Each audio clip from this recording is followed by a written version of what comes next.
Assalamualaikum warahmatullahi wabarakatuh. Perkenalkan, nama saya Irdawati dengan NIM 1816030100 dari program studi Manajemen Bisnis Syariah Fakultas Ekonomi dan Bisnis Islam. Pada kesempatan kali ini, di video kali ini saya akan mencoba menjawab beberapa pertanyaan tentang e-bisnis. Video ini merupakan video tugas dari mata kuliah e-bisnis untuk menjawab beberapa pertanyaan yang berkaitan dengan e-bisnis.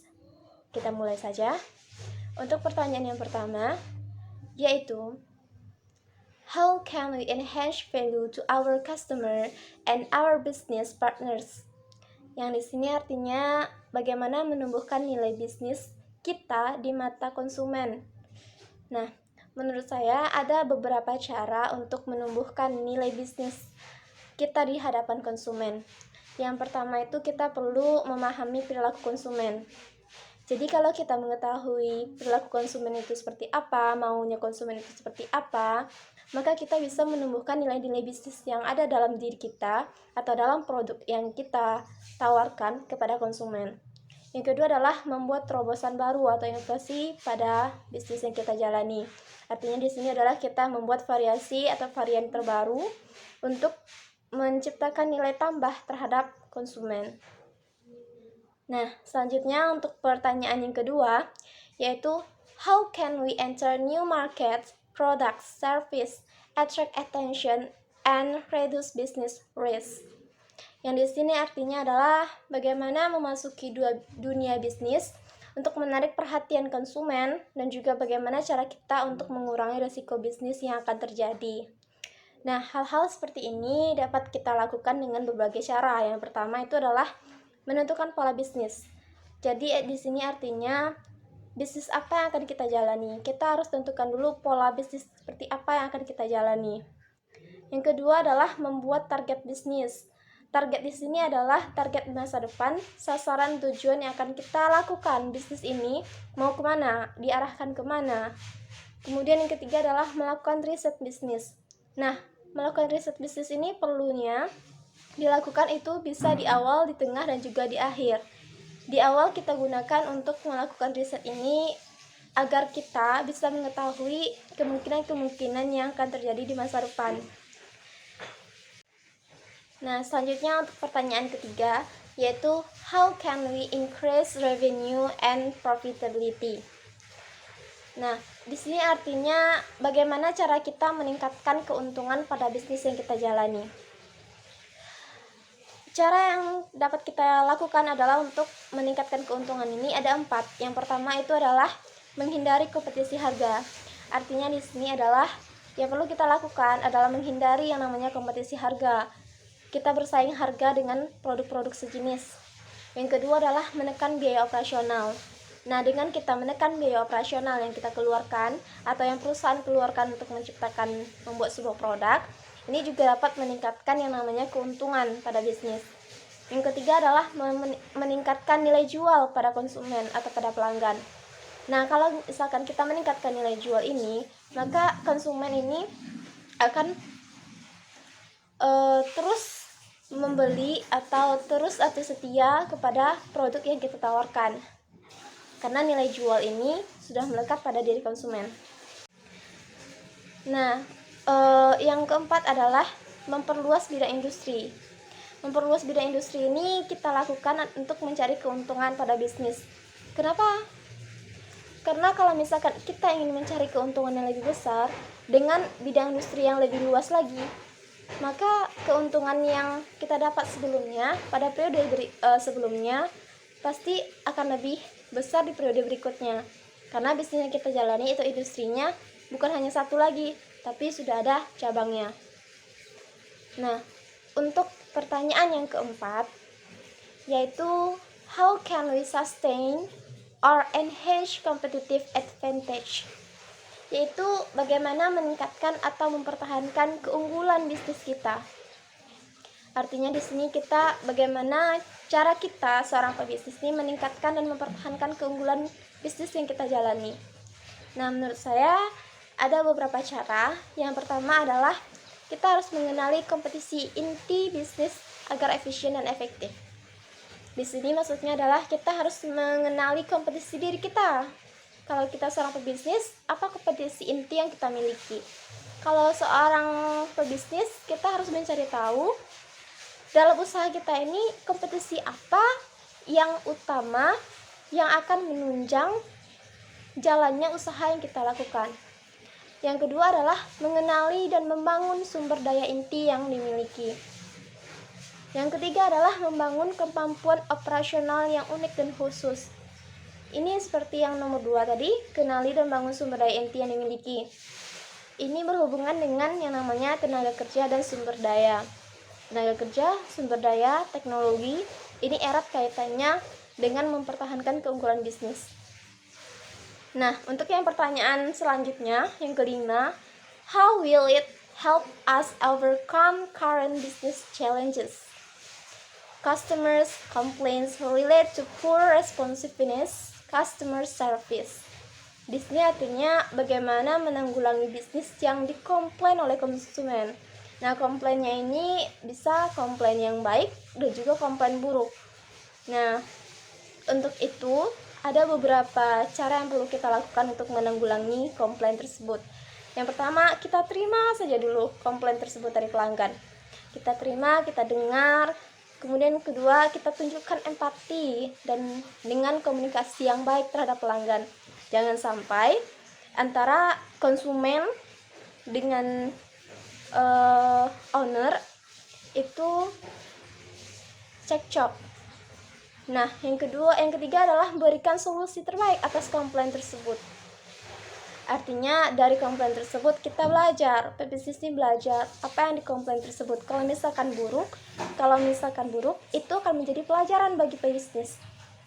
Apa yang kurang terhadap usaha yang dia lakukan, itu yang menjadi pembelajaran.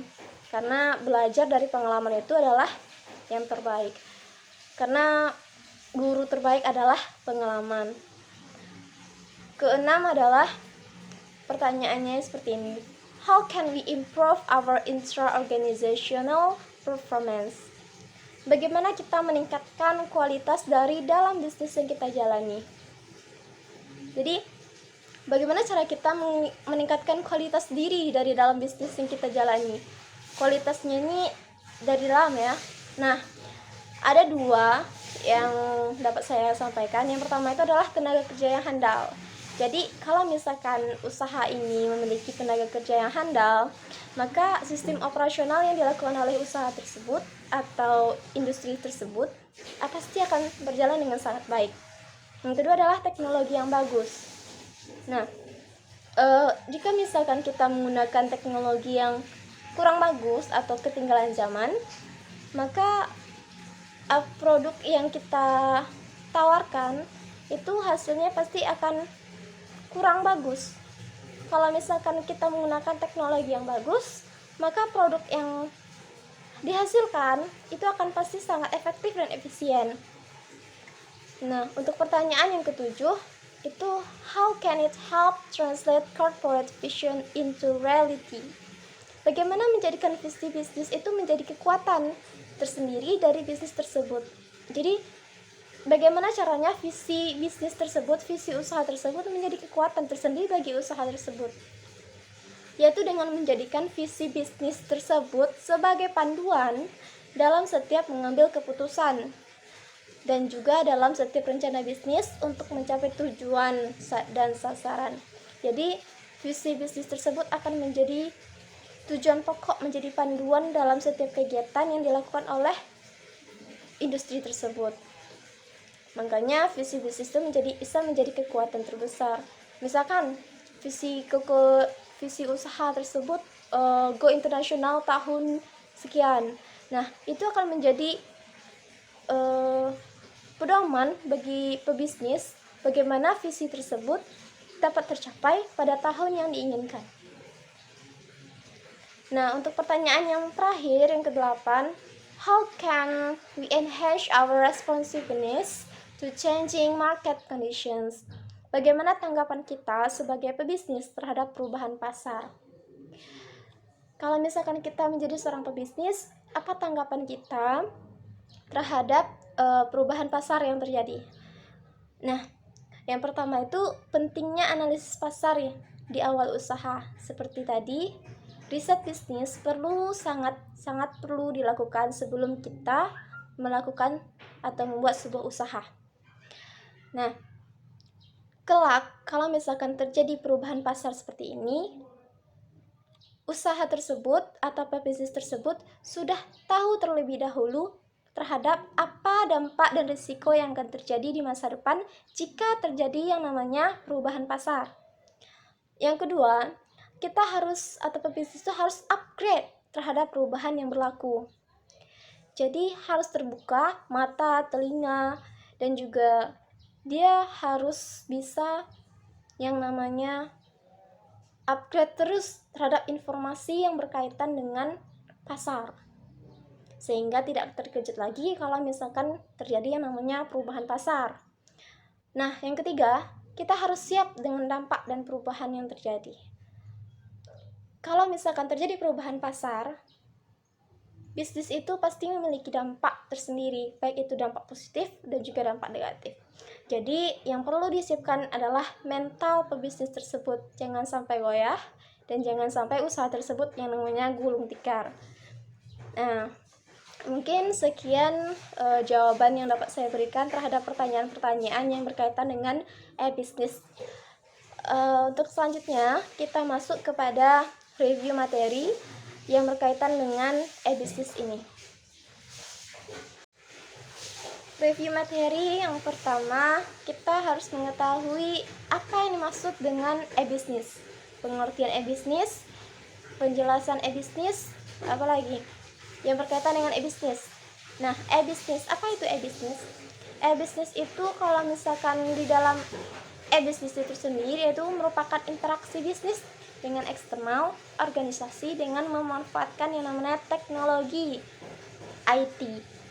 Penggunaan teknologi IT, khususnya teknologi jaringan dan komunikasi, itu untuk meningkatkan cara organisasi melakukan seluruh proses bisnis untuk proses usaha dan proses internal. Nah, apa bedanya dengan e-commerce? Kalau e-commerce itu merujuk pada pelaksanaan transaksi bisnis seperti pembelian dan penjualan secara elektronik. Berarti kalau e-bisnis itu penggunaan TI atau teknologi informasi, jaringan, dan komunikasi dalam melakukan yang namanya usaha di organisasi tersebut atau industri. Nah, kalau e-commerce itu pelaksanaan e-bisnis tersebut, pelaksanaan seperti pembelian, penjualan secara elektronik yang menggunakan teknologi. Kemudian, apa faktor penyebab kegagalan e-bisnis? Ada beberapa faktor yang dapat menyebabkan gagal e-bisnis tersebut. Yang pertama itu tidak ada komitmen yang utuh dari manajemen puncak. Sama dengan bisnis-bisnis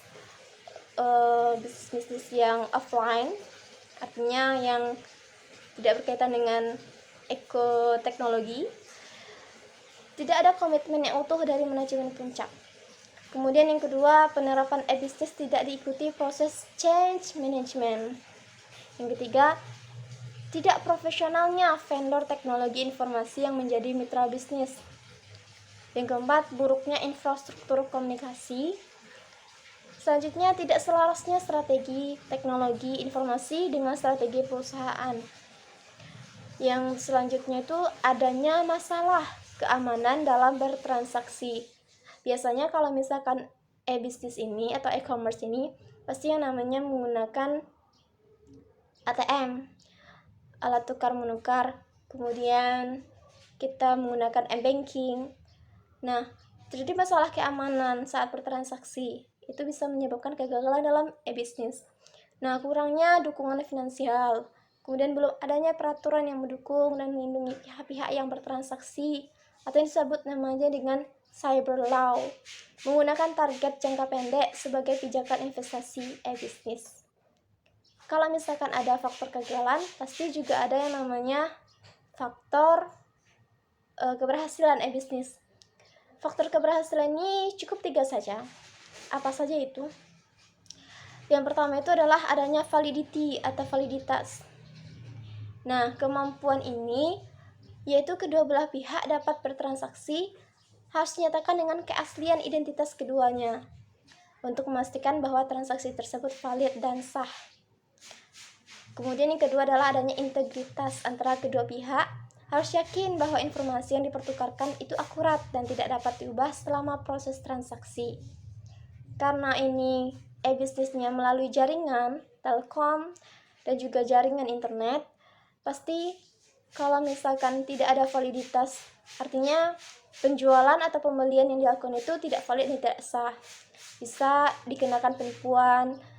Nah, kemudian integritas selama bertransaksi atau bertukar informasi, jadi informasi tersebut harus akurat dan valid. Kemudian adanya privacy atau privasi, yaitu kerahasiaan antara transaksi bisnis antara penjual dan pembeli. Nah, informasi apapun yang dipertukarkan itu harus disimpan dengan baik, tidak boleh bocor atau sampai kepada orang lain yang tidak terlibat dalam jaringan bisnis.